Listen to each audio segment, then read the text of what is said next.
નમસ્કાર, કેમ છો? મારું નામ છે જયેશ રાઠવા અને તમે જોઈ રહ્યા છો સાહેબ નચિકેત સ્ટડી. મિત્રો, આપણે આપણી ચેનલની ઉપર અત્યારે પ્રેક્ટિસ વર્કનું સોલ્યુશન કરી રહ્યા છે ધોરણ 10 વિષય ગણિત, જેમાં ચેપ્ટર નંબર 9 ત્રિકોણમિતિનો ઉપયોગ. અને આ ચેપ્ટરની અંદર અત્યાર સુધીની અંદર આપણે મિત્રો ઘણું બધું પૂરું કરાવી ચૂક્યા છે. હવે માત્ર ને માત્ર એક વાક્યના, એક શબ્દના, એક સંખ્યાના જવાબ અને ખરા ખોટા આ બે વસ્તુ પૂરું કરશું એટલે આપણું જે આખું ચેપ્ટર છે મિત્રો એ આપણે પૂરું કરાવી નાખીશું. ડન છે. અને ત્યાર પછી આપણે ચેપ્ટર નંબર 10 વર્તુળ તરફ જવાના છે અને ત્યાર પછી ચેપ્ટર નંબર 11 ને ચેપ્ટર નંબર 12 પૂરું કરાવીશું. એટલે તમારો આખો જે સિલેબસ છે, તમારો અભ્યાસક્રમ છે સાહેબ, એ ફિનિશ થઈ જશે અને પછી તમારી બધી વારી છે મિત્રો તૈયારી કરવાની. બરાબર છે? કમ્પ્લીટ છે? ચાલો વિડીયોમાં શીખીએ છીએ આપણે એક વાક્ય, શબ્દ અથવા સંખ્યામાં જવાબ આપો. કેવા પ્રકારના પ્રશ્ન તમને આમાં પૂછાઈ શકે છે? ચલો સૌથી પહેલા જોઈએ પહેલો પ્રશ્ન. એક ટાવરની ઊંચાઈ 10 મીટર છે. જ્યારે સૂર્યનો ઉચ્છેદ કોણ 45 અંશ હોય તો ટાવરના પડછાયાની લંબાઈ આપણે શોધવાની છે. તો આપણે સૌથી પહેલા મિત્રો આકૃતિ બનાવવાની છે. બરાબર છે? આવી રીતે આપણે આકૃતિ બનાવીએ છીએ. ટાવરની ઊંચાઈ 10 છે અને આ જે ભાગ છે પડછાયો છે. અહીંયા આપણને આપ્યું છે શું? તો કે ખૂણો આપણને આપ્યો છે 45 અંશ. ખૂણો આપણને આપેલો છે કેટલો સાહેબ? 45 અંશ. હવે મિત્રો તમને કહી દઉં એક વસ્તુ કે જ્યારે પણ ખૂણો 45 અંશ આપણને આપેલો હોય અને સામેની બાજુ અને પાછળની બાજુનું કામ હોય, બરાબર છે, એટલે કે એક બાજુ આપણને આપેલી હોય અને બીજી બાજુ મેળવવાની હોય, તો તમારે કોઈ ચિંતા કરવાની જરૂર નથી. કારણ કે tan 45 ની કિંમત કેટલી છે? 1 છે. tan 45 બરાબર 1 આવે એટલે સામેની બાજુ અને પાછળની બાજુ બંને કેવી હોય? સરખી હોય. કમ્પ્લીટ છે. એટલે પડછાયો કેટલો હશે મિત્રો? 10 મીટરનો હશે. આમાં દાખલો ગણવાની કંઈ જરૂર છે નહીં, કેમ કે આ દાખલો જે છે એ એક જ માર્ક્સનો છે મારા ભાઈ. એટલે એમાં આપણે કોઈ રીતબીત કરવાની જરૂર નથી. આગળ વધીએ છીએ. 1.5 મીટર ઊંચાઈની એક વ્યક્તિ 30 મીટર ઊંચાઈના ટાવરના તળિયેથી 28.5 મીટર દૂરથી ટાવરની ટોચનું નિરીક્ષણ કરે છે. તો તેને ટાવરની ટોચના ઉચ્છેદ કોણનું માપ કેટલું મળે? જોજો, આ પ્રશ્ન મજા આવે એવો છે. બરાબર, જોરદાર ખતરનાક ક્વેશ્ચન છે. સમજો અહીંયા શું કે છે. જોજો, ડાયરેક્ટ કરશું આપણે, આમાં બી કોઈ રીત વધારે કરીએ નહીં. આ વ્યક્તિ છે, બરાબર છે, વ્યક્તિ, એની ઊંચાઈ 1.5 છે. હવે એવું કહે છે મિત્રો કે આ વ્યક્તિ અહીંથી લઈને પોતાની જે જગ્યા છે ત્યાંથી 28.5 મીટર દૂર 28.5 મીટર દૂર એક અહીંયા ટાવર ઊભો છે. બરાબર છે? એક ટાવર છે, અહીંયા ટાવર છે. હવે મિત્રો ટાવરની ઊંચાઈ કેટલી? તો કે સાહેબ 30. શું કહે છે આપણે? ઊંચાઈ એની 30 આપેલી છે. હવે વ્યક્તિ જોવે છે અહીંથી એટલે ખૂણો આપણો અહીંથી બને. ડન છે? ખૂણો અહીંથી બને અને ખૂણો અહીંથી બને એટલે આપણે આ લાઈન અહીંયા ખેંચવી પડે. હવે સમજો શું કહેવા માંગુ છું એ જોજો. હવે જોજો મિત્રો કે આખો જે આ ભાગ છે એટલે કે અહીંથી આપણે ગણી લઈએ કે આ એ લઈ લો અને આને આપણે બી લઈ લો, તો એ બી કેટલું આવશે? તો કે એ બી આવશે આખું 30માંથી આજે એનો 1.5મો ભાગ જે છે એ આપણે માઇનસ કરી દઈએ તો આ ભાગ આપણને કેટલો મળશે? 28.5 મળશે. ક્લિયર છે? હવે આ 28 પોઈન્ટ આપણને આપેલું છે અને આ પણ આપણને કેટલું મળ્યું? 28.5. તો જ્યારે બંને બાજુઓ સરખી હોય તો ખૂણો કેટલો બને સાહેબ? 45 અંશનો ખૂણો બને. અને અહીં જે ખૂણો બને મિત્રો એ પણ અહીંયા ખૂણો બને. એટલે આપણો ખૂણો કેટલો બનશે? તો કે 45 અંશ આપણને ઉચ્છેદ કોણનું માપ મળશે. આપણે આગળના દાખલામાં જોયું એ પ્રમાણે કે સામેની બાજુ અને પાછળની બાજુ સરખી હોય ત્યારે ખૂણો કેટલો મળે? 45 અંશનો મળે. આગળ જઈએ છીએ ભાઈ. 1.7 મીટર ઊંચાઈની એક વ્યક્તિ એક ટાવરના તળિયેથી 20√3 મીટર દૂર સ્થિત છે. વ્યક્તિની આંખોથી જોવામાં આવે તો ટાવરની ટોચનો ઉચ્છેદ કોણ 30 અંશ જણાય છે. તો ટાવરની ઊંચાઈ ગોતવાની છે. બરાબર છે? એક જ મિનિટ, આપણે સૌથી પહેલા વ્યક્તિ દોરી દઈએ. આ 1.7 મીટર ઊંચાઈની વ્યક્તિ છે. બરાબર છે? એની સામે કોઈક ટાવર ઊભો છે આવી રીતે. બંને વચ્ચે જમીન તો હોવાની છે એટલે આ જમીન દોરી દઈએ આપણે. અને ખૂણો બનશે એટલે અહીંથી આ ખૂણો બનશે. આપણે જે આગળ આકૃતિ બનાવી એવી ને એવી સેમ આકૃતિ બનાવવાની છે. અહીંયા આપણને ખૂણો આપણને આપ્યો છે આ વખતે કેટલો છે? 30 અંશ આપેલો છે. હવે આ જે લંબાઈ છે ને કેટલી છે? 20√3 છે. અને આ ટાવરની ઊંચાઈ આપણે શોધવાની કીધી છે. જોજો હવે આપણે આ લંબાઈ જે છે એ 20√3 હોય તો આ લંબાઈ પણ કેટલી હોવાની? તો કે ભાઈ 20√3 જ હોવાની, બરાબર છે. હવે આની પરથી આપણે આ જે ભાગ છે એટલે કે આટલો જે ભાગ છે, આટલો જે ભાગ એની આપણે ઊંચાઈ શોધી શકીએ છીએ, બરાબર છે. તો ચલો જો આપણે કરીએ, ડાયરેક્ટ કરીએ. tan 30 જે આપણે શોધવાનું છે, આ અડધું જે છે એને આપણે x ગણી લઈએ, x, અને નીચેનો ભાગ જે છે એને આપણે 20√3 ગણી લઈએ. tan 30 ની કિંમત છે 1/√3 અને x અહીંયા 20/√3. આ 20/√3 અહીંયા ઉપર આવી જશે તો 20√3 1/√3 બરાબર x. હવે ભાઈ જે કંઈ પણ કટ થાય એને કટ કરો તો આ √3 કટ થશે તો x કેટલા મળશે? આપણને 20 મળશે. હવે મિત્રો આ આપણને ખાલી આટલો જ ભાગ જે છે ને એ આપણને 20 મળ્યો, કારણ કે આપણે આ ખૂણા પરથી કામ કર્યું એટલે આપણે આટલું જ લેવું પડે. તો આ 20 અને આ જે ભાગ છે કેટલો છે? 1.7 છે, 1.7. તો 20 પ્લસ 1.7 નું સરવાળો કરીએ કેટલા આવે? તો કે 21.7 આવે. એટલે આખો જે ટાવર કેટલો છે? 21.7 મીટરનો ટાવર છે, બરાબર છે. 21.7 મીટરનો આખો ટાવર છે. ચાલો આગળ. એક થાંભલાની ઊંચાઈમાં વધ ઘટ કરી શકાય છે એવો થાંભલો છે. જમીન પરના એક બિંદુથી થાંભલાની ટોચનો ઉચ્છેદ કોણ કોઈ એક પરિસ્થિતિમાં 30° થશે. હવે જો થાંભલાની લંબાઈમાં 3 ગણી વધારો કરવામાં આવે તો થાંભલાની ટોચનો ઉચ્છેદ કોણ કેટલો થશે એ આપણે શોધવાનું છે, બરાબર છે. જો મિત્રો આપણને ચોખ્ખે ચોખ્ખું કીધેલું છે અહીંયા કે થાંભલાની લંબાઈમાં આપણે વધ ઘટ કરી શકીએ છીએ, બરાબર છે. થાંભલાની ઊંચાઈમાં વધ ઘટ થઈ શકે છે. જોજો લખીએ છીએ આપણે અહીંયા. શું કરીએ સૌથી પહેલા? જોજો તો સૌથી પહેલા આપણે આકૃતિ બનાવીએ તો તમને વધારે ક્લિયર થશે. આ બિંદુથી જોઈએ છે એટલે થાંભલો આ ઊંચાઈ પર છે, આ આપણો એકચ્યુઅલ થાંભલો અને આ એના વચ્ચેનું અંતર છે. અત્યારે એવું કહે છે કે આ ઊંચાઈ 30° છે. કેટલી છે ભાઈ? 30° આપેલી છે, બરાબર. હવે મિત્રો જ્યારે 30° ઊંચાઈ છે ને તો એવું ધારો કે આ જે આ લંબાઈ છે ને એ h છે. કેટલી છે? h છે. અને આ જે છે એક કામ કરીએ, લંબાઈ આપણે x લઈ લઈએ અને ઊંચાઈ આપણે h લઈએ, બરાબર છે.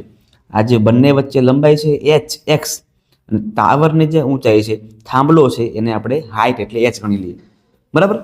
જ્યારે ક્યારે 30 હોય ત્યારે. તો હવે શું બનશે? તો કે tan θ વાપરવું પડે આપણે. tan 30 બરાબર સામેની બાજુ h અને પાછળની બાજુ h. tan 30 ની કિંમત છે 1/√3 અને અહીંયા h/x. આપણે શું કરશું? તો કરે ક્રોસ ગુણાકાર, x ગુણ્યા 1 એટલે x જ થશે, અને √3 ગુણ્યા h કરો એટલે √3h થશે. બસ આને અત્યારે ડબ્બામાં પેક કરી દો. આને હવે અત્યારે આપણે ઉપયોગ નહીં કરીએ, પછી વાપરશું. હવે મિત્રો એવું કહેવામાં આવે છે કે જ્યારે 3 ગણી કરવામાં આવે, શું કરવામાં આવે? ઊંચાઈ 3 ગણી કરવામાં આવે એટલે આ જે હાઈટ છે ને એ શું બનશે? 3 ગણી બનશે. તો થીટા કેટલું છે આપણે શોધવાનું છે. તો tan θ હાઈટને 3 ગણી કરીએ છીએ તો 3h થશે, અને આ જે લંબાઈ તો એવી ને એવી રહેવાની છે, એમાં કંઈ ફરક નથી પડવાનો. તો આપણે આને x જ રહેવા દઈએ. ચાલો ભાઈઓ જોઈએ છે હવે શું આપણો થીટા કેટલો ખૂણો મળે છે. તો tan θ બરાબર 3h/3h. x ની કિંમત અહીંયા તમને ખબર છે √3h આપેલી છે, એ ઠપકારવાની છે. જોજો અહીંયા h કેન્સલ થાય, √3 થી √3 ઉડી શકે તો ખાલી શું વધે? જો અહીંયા તો કે tan θ બરાબર √3 જ બચે છે. અને tan θ ની કિંમત √3 ક્યારે મળે? તો કે ભાઈ જ્યારે 60 ખૂણો હોય ને ત્યારે મળે. એટલે આપણો જવાબ શું બનશે? 60°. કે જ્યારે ભાઈ થાંભલાની ઊંચાઈ 3 ગણી કરવામાં આવે ને તો જે ખૂણો છે એ કેટલો બનશે? 60° બનશે. ચલો આગળ દાખલા નંબર 5 પર જઈએ. 2 ટાવરની ઊંચાઈ અનુક્રમે x અને y છે. ચલો આ x ટાવર લઈ લઈએ અને આ આપણે y ટાવર લઈ લઈએ. આ x ટાવર છે અને આ y ટાવર છે. બંને વચ્ચે જમીન છે અને બંને વચ્ચે જમીન જે છે ને, બરાબર છે, આ જમીનના મધ્ય ભાગમાંથી જોવામાં આવે એટલે કે વચ્ચેથી કમ્પ્લીટ સેન્ટરથી જોવામાં આવે તો એક ખૂણો 60 બને છે અને એક ખૂણો જે છે ને ભાઈ 30 બને છે, બરાબર છે. આ 30 ખૂણો બને છે. મિત્રો જોજો હવે આખું અંતર છે ને એના કંઈ જોવાની જરૂર નથી આપણે. આ અંતર ને આ અંતર બંને સરખા છે, સરખા છે એટલે આને પણ એચ લઈ લો ને આને પણ એચ લઈ લો. આપણે તો એક્સ અને વાય ગોતવાના છે એટલે બહુ ચિંતા નથી કરવાની. હવે સૂત્ર મૂકી દઈએ કે ભાઈ ટેન થીટા એટલે ટેન 30 બરાબર સામેની બાજુ એક્સ અને પાસેની બાજુ એચ. એવી રીતે અહીંયા કરીએ ટેન 60 સામેની બાજુ વાય અને પાસેની બાજુ તો એચ જ છે. બંનેમાં કોણ કોમન છે તો કે બંનેમાં એચ કોમન છે, પણ પેલા કિંમતો મૂકી દઈએ આપણે કે 1/√3 થશે અને અહીંયા એક્સના છેદમાં એચ થશે. અહીંયા √3 અને અહીંયા વાયના છેદમાં એચ. હવે મિત્રો ભલે અહીંયા એચ અને એચ બંને કોમન છે, પણ આપણે એક્સનું સૂત્રણ કરતા બનાવીએ અને વાયને બનાવીએ તો ઇઝીલી આપણે ગુણોત્તર કરી શકીશું. તો એક્સને બનાવીએ તો એક્સને બનાવતા 1 ગુણ્યા એચ એટલે 1 એ થશે અને √3 નીચે આવશે. એ વાયનું કરવું હોય તો √3 અને એચ બંનેનો ગુણાકાર થશે એટલે √3h. હવે ગુણોત્તર મેળવવા માટે એક્સ ઉપર વાય નીચે. એક્સની કિંમત છે એચ છેદમાં √3 અને વાયની કિંમત છે √3h. એચ કેન્સલ થાય તો એક્સ અને વાયનો ગુણોત્તર થશે 1/√3 ગુણ્યા √3 એટલે કે 3. તો જવાબ આવે એક્સ જેમ વાય બરાબર 1/3. આ તમારો જવાબ થાય 1/3. આપણો અહીંયા જવાબ આપણને મળે છે. આગળ વધીએ છીએ. એક ટાવરની ટોચથી નિરીક્ષણ કરતા જમીન પર રહેલ બે ગાડીઓ એ અને બીના અવક્ષેપ કોણ 60 અને 30 અંશ છે. જો ટાવરથી ગાડી એનું અંતર 25 હોય તો ગાડી બીનું અંતર કેટલું છે આપણે શોધવાનું છે. ચલો એક ટાવર અહીંયા લઈ લ્યો અને એક ટાવર અહીંયા ગોઠવી દઈએ આપણે, બરાબર છે. ઓકે, હવે એવું આપણે કરવાનું સમજો કે અહીંથી આપણે એક કામ કરીએ આવી રીતે. અરે સોરી માફ કરજો, ટાવર એક જ છે ને, ટાવર એક જ છે એટલે એક ટાવર દોરી દઈએ. ટાવરથી એક ગાડી અહીંયા દૂર કરી દઈએ અને એક ગાડી થોડીક નજીક કરી દઈએ, કેમ કે એક ખૂણો 60 નો અને એક ખૂણો 30 નો છે એટલા માટે, બરાબર છે.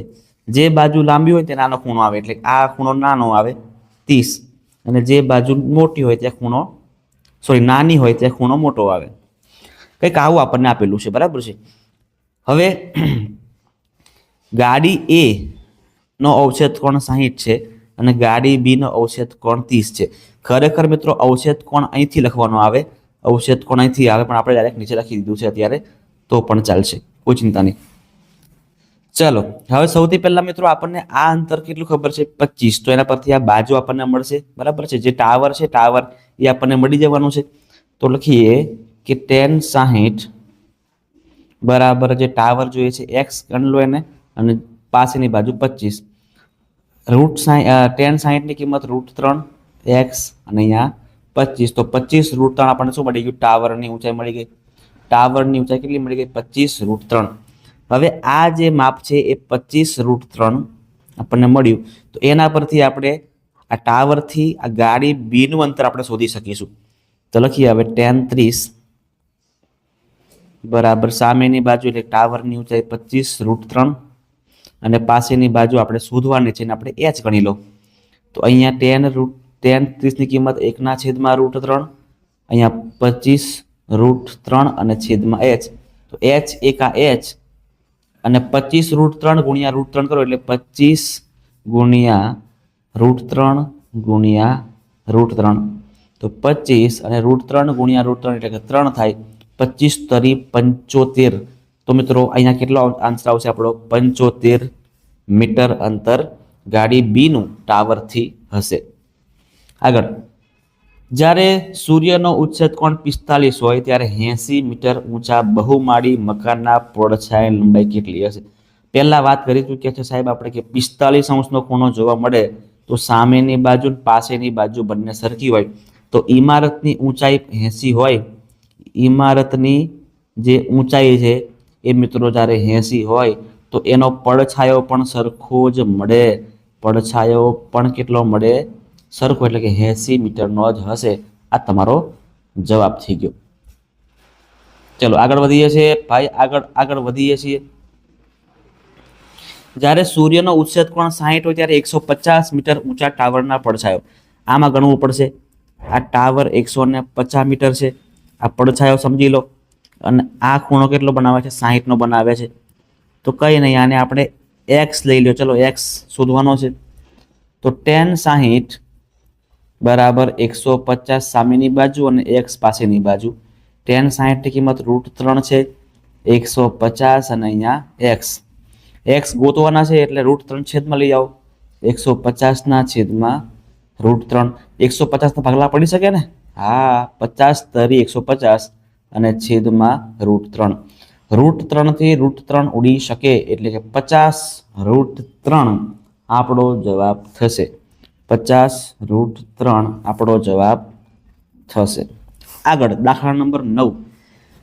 એક દીવાદાંડીની ટોચ પરથી જોતા 240 મીટર દૂર રહેલ એક વહાણનો અવક્ષેપ કોણ 30 હોય તો દીવાદાંડીની લંબાઈ કેટલી છે એ શોધવાની છે. આ અંતર આપણને આપેલું છે 240 મીટર અને આ જે દીવાદાંડી છે આપણે શોધવાની છે અને ખૂણો આપણને મળેલો જ છે અહીંયા કેટલો છે ભાઈ 30 છે. x શોધવાનું છે તો tan θ tan 30 બરાબર ઊંચાઈ એટલે કે x અને આ જે લંબાઈ આપણને આપેલી છે. tan 30 ની કિંમત 1/√3 x/240. આ કિંમત ઉપર આવશે અહીંયા ગુણાકારમાં જશે તો 240/√3 બરાબર x. આના ભાગલા પાડો. ચલો હવે 240 એટલે શું થશે તો કે 8 તરી 24 એટલે કે 80 × 3 અને છેદમાં √3. √3 થી √3 નો ગુણાકાર એટલે કે 3 થાય. 80 √3 આપણો મિત્રો જવાબ થાય છે. બરાબર છે. દીવાદાંડીની ઊંચાઈ કેટલી હશે? 80 √3 મીટર જેટલી હશે. અને હવે જોઈએ છે આપણે આપણો છેલ્લો દાખલો. બરાબર છે. અને આમાં આપણે ગણતરી કરવાની કે જરૂર એમ પડવાની લાગતી નથી. જોઈ લઈએ છીએ બરાબર, ગણતરી કરવું પડે કે નહીં કરવું પડે એ આપણે જોઈ લઈએ છીએ.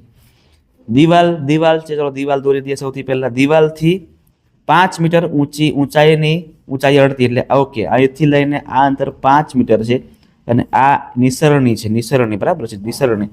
તો આની લંબાઈ આપણે શોધવાની છે. શોધી લઈએ. ખૂણો આપણને આપ્યો છે આ વખતે 45. મિત્રો ધ્યાન આપજો તમે લોકો. હવે ડાયરેક્ટ 45 છે એટલે 5 આપણને આ મળે, સામેની બાજુ હોય અને પાસેની બાજુ સરખી મળે. પણ આપણને શોધવું છે શું તો કે કર્ણ. તો કર્ણ માટે ગણતરી કરવી પડે ભાઈ, કારણ કે સૂત્ર આખું બદલાશે. હવે tan નહીં રહે, હવે sin લેવું પડશે કે sin 45 બરાબર સામેની બાજુ ના છેદમાં કર્ણ આવે એટલા માટે. tan 45 ની કિંમત છે 1/√3. સામેની બાજુ 5 છે અને કર્ણ એટલે કે નિસરણીની લંબાઈ આપણે શોધવાની છે. તો 5 × √2 કરો ગુણાકારમાં, એ તમારો જવાબ 5√3 એ લંબાઈ થશે નિસરણીની. કમ્પ્લીટ છે મિત્રો, કમ્પ્લીટ. તો અહીંયા આપણા બધા જ એક વાક્યના શબ્દના અને જે સંખ્યાના જવાબ છે એ આપણે પૂરા કરાવી નાખ્યા છે. તમને મિત્રો વિડીયો કેવો લાગ્યો એ મને ખાસ કોમેન્ટ બોક્સમાં જણાવજો. તમને વિડીયો ગમ્યો હોય તો લાઈક પણ કરી દેજો અને તમારા મિત્રો વર્તુળમાં ખાસ શેર કરી આપજો. જો તમે ચેનલ પર નવા છો તો ચેનલને સબસ્ક્રાઈબ પણ ખાસ કરી નાખજો આવા નવા વિડીયોઝ જોવા માટે. હવે આની પછીના મિત્રો વિડીયોની અંદર આપણે ખરા ખોટા સોલ્વ કરીશું અને ત્યાર પછી બધી વસ્તુ આ ચેપ્ટરનું આપણે પૂરું કરાવી નાખીશું. મળીએ છીએ મિત્રો નેક્સ્ટ વિડીયોની અંદર.